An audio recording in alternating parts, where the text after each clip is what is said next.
തടസ്സമില്ലാത്ത റോഡ് ശൃംഖല എന്ന ലക്ഷ്യമാണ് സർക്കാരിനുള്ളതെന്ന് പൊതുമരാമത്ത് വകുപ്പ് ടൂറിസം മന്ത്രി P A Muhammad Riyas.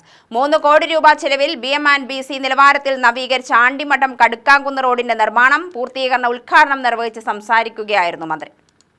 Level cross ഇല്ലാത്ത കേരളമെന്ന പദ്ധതിയുമായി സംസ്ഥാന സർക്കാർ മുന്നോട്ടു പോവുകയാണ് എന്നും ഇതിന്റെ ഭാഗമായി അകത്തേത്തറ മേൽപ്പാലം പണി പൂർത്തീകരണ വിഷയത്തിൽ അടിയന്തരമായി റെയിൽവേ വകുപ്പുദ്യോഗസ്ഥരുമായി ഇടപെട്ട് ചർച്ച നടത്താൻ പൊതുമരാമത്ത് വകുപ്പ് സെക്രട്ടറിക്ക് നിർദ്ദേശം നൽകിയിട്ടുണ്ട് എന്നും മന്ത്രി പറഞ്ഞു.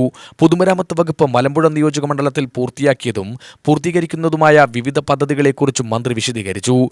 ഇവിടെ നമ്മൾ പൊതുവെ എടുത്ത് പരിശോധിച്ചാൽ ലെവൽ ക്രോസ് ഇല്ലാത്ത കേരളം ഉൾപ്പെടെയുള്ള പദ്ധതികൾ നടപ്പിലാക്കി മുന്നോട്ട് ഈ ഗവൺമെന്റ് പോവുകയാണ്. അപ്പോഴാണ് ഇവിടെ അകത്തേത്തറ റെയിൽവേ ഓവർബ്രിഡ്ജുമായി ബന്ധപ്പെട്ട വിഷയം. ഞങ്ങളിപ്പോൾ അത് കണ്ടു, നേരത്തെ MLA അത് ശ്രദ്ധപ്പെടുത്തിയതാണ്. ഇതുമായി ബന്ധപ്പെട്ട് അടിയന്തരമായി പൊതുമരാമത്ത് വകുപ്പ് സെക്രട്ടറിയോട് ഇന്ന് തന്നെ റെയിൽവേ അധികൃതരുമായി ബന്ധപ്പെടാൻ വേണ്ടി നിർദ്ദേശം നൽകിയിട്ടുണ്ട് എന്ന വിവരം അറിയിക്കുകയാണ്.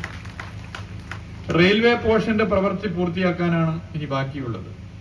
അത് വൈകുന്നതാണ് ROB നിർമ്മാണം നീളാനിടയാക്കുന്നത്. റെയിൽവേയുടെ നിരന്തരമായി പ്രവൃത്തി പൂർത്തിയാക്കണമെന്ന നിർദ്ദേശം മുന്നോട്ട് വെക്കുന്നുണ്ട്. റെയിൽവേ പോർഷൻ പൂർത്തിയാക്കിയാൽ മാത്രമേ നമുക്ക് മറ്റ് പോർഷൻ പൂർത്തിയാക്കാൻ കഴിയൂ എന്നതാണ് നിലവിലെ സാഹചര്യം.